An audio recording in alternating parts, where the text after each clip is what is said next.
મારું નામ શિલ્પા છે અને મારી ઉંમર 26 વર્ષની છે. હું એક વિધવા છું અને યોગા ટીચર તરીકે કામ કરું છું. મારા લગ્નને હજી 1 વર્ષ જ થયું હતું કે અચાનક મારા પતિનું એક્સિડન્ટમાં અવસાન થઈ ગયું. મિત્રો, મારા પર દુઃખનો ડુંગર તૂટી પડ્યો. લગ્નને 1 વર્ષ પણ પૂરું ન થયું હોય અને આવી મોટી ઘટના બનવી. હું ખૂબ જ તૂટી ગઈ.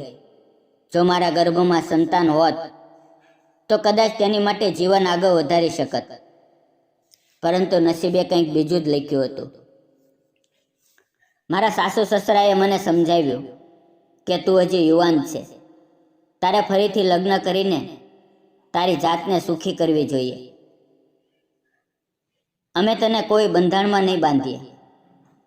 મિત્રો, આ વાર્તા સંપૂર્ણ કાલ્પનિક છે અને ફક્ત મનોરંજન અને શૈક્ષણિક હેતુ માટે બનાવવામાં આવેલી છે. આમાં દર્શાવેલા પાત્રો, સ્થળો અને ઘટનાઓ કલ્પિત છે. આ વિડિયાનો હેતુ માત્ર દર્શકોને સમાજમાં સંબંધો, સમજણ અને જીવનની નવી શરૂઆત અંગે પ્રેરણા આપવાનો છે.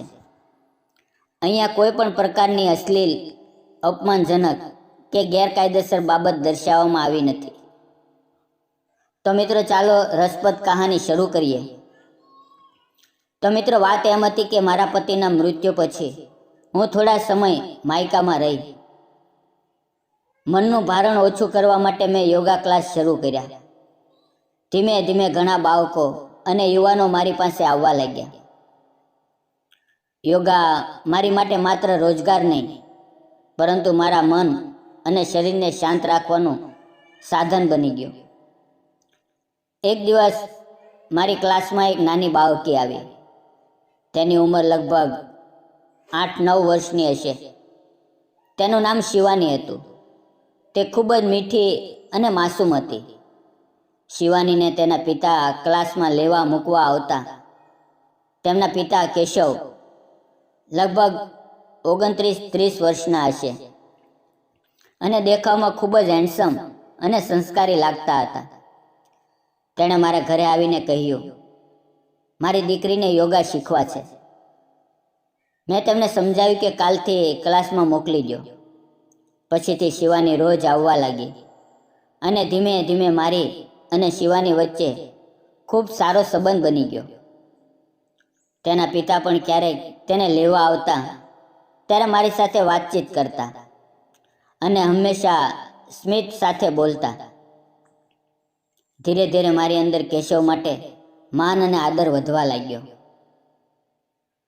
એક દિવસ જ્યારે બધા વિદ્યાર્થીઓ ક્લાસમાંથી જતા રહ્યા હતા, શિવાની મારી સાથે રહી ગઈ.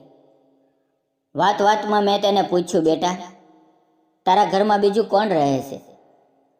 તેણે માસૂમતાથી કહ્યું, હું અને મારા પપ્પા.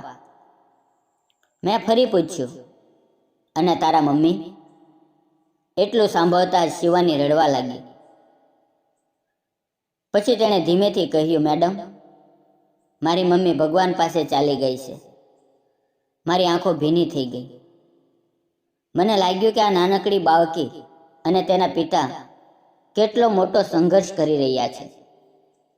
થોડી વારમાં તેના પપ્પા કેશવ આવ્યા. મેં તેમને અંદર બોલાવ્યા અને નાસ્તો આપ્યો.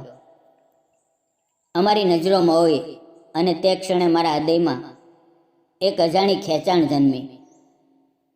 વાત કરતાં કરતાં મેં તેમને મારા જીવનની વાત કરી કે કેવી રીતે મારા લગ્નને 1 વર્ષમાં મારા પતિનું અવસાન થયું. મારી વાત સાંભળી કેશવ થોડો ચૂપ રહ્યા. પછી ધીમેથી બોલ્યા, મારી સ્થિતિ પણ તમારા જેવી જ છે. મારી પત્ની પણ હવે નથી. હું અને મારી દીકરી જ છીએ. એક ક્ષણે અમારા મન વચ્ચે એક અજાણી સમજણ થઈ ગઈ. એક દિવસ કેશવે મને કહ્યું, શું તમે અમારી સાથે બહાર ફરવા આવશો? હું અને શિવાની બગીચામાં જઈ રહ્યા છીએ અને પછી કદાચ ફિલ્મ પણ જોવાની છે. મેં થોડું વિચાર્યું અને હા પાડી. અમે ગાર્ડનમાં ગયા, ખૂબ મજા કરી. પછી ફિલ્મ જોવા ગયા ફિલ્મમાં એક સુંદર પ્રેમ કથા હતી. કેટલીક જગ્યા પર આંખોમાં આંસુ આવી ગયા, કેટલીક જગ્યા પર દિલ ધબકવા લાગ્યું. ઘણીવાર અમારી નજરોમાં હોય. ફિલ્મ પૂરી થયા પછી ઘરે પાછા આવ્યા, પરંતુ એ રાતે મને ઊંઘ ન આવી. આખી રાત કેશવનો ચહેરો મારી આંખો સામે ફરતો રહ્યો. હવે ધીરે ધીરે કેશવ અને મારી વચ્ચે નિકટતા વધતી ગઈ. એક દિવસ કેશવે કહ્યું, ચાલો આપણે 2 દિવસ ફરવા માટે મહાબલેશ્વર જઈએ. મેં મંજૂરી આપી. અમે મહાબલેશ્વર ગયા, ત્યાંના સ્થળો જોયા, ખૂબ મજા કરી. આખો દિવસ ફર્યા પછી અમે હોટલમાં રોકાયા. શિવાની તો સાવ થાકી ગઈ હતી અને ઊંઘી ગઈ, પરંતુ હું અને કેશવ બંનેને ઊંઘ આવતી નહોતી. અમારી નજરો વારંવાર મોવી રહી હતી. ધીમે ધીમે વાત કરતા કરતા કેશવ મારી પાસે આવીને બેઠા. અમે એકબીજાના હાથ પકડીને શાંતિથી બેઠા રહ્યા. એક ક્ષણે અમને સમજાયું કે અમે એકબીજાના દુઃખ અને એકલતાને સમજવા લાગ્યા છીએ. સવારે જ્યારે શિવાની બાથરૂમમાં ગઈ ત્યારે કેશવ અચાનક મારી સામે ઘૂંટણીએ બેઠા અને હાથમાં ગુલાબ લઈને કહ્યું, શિલ્પા, મને તું ખૂબ ગમા છો. શું તું મારી સાથે લગ્ન કરીશ?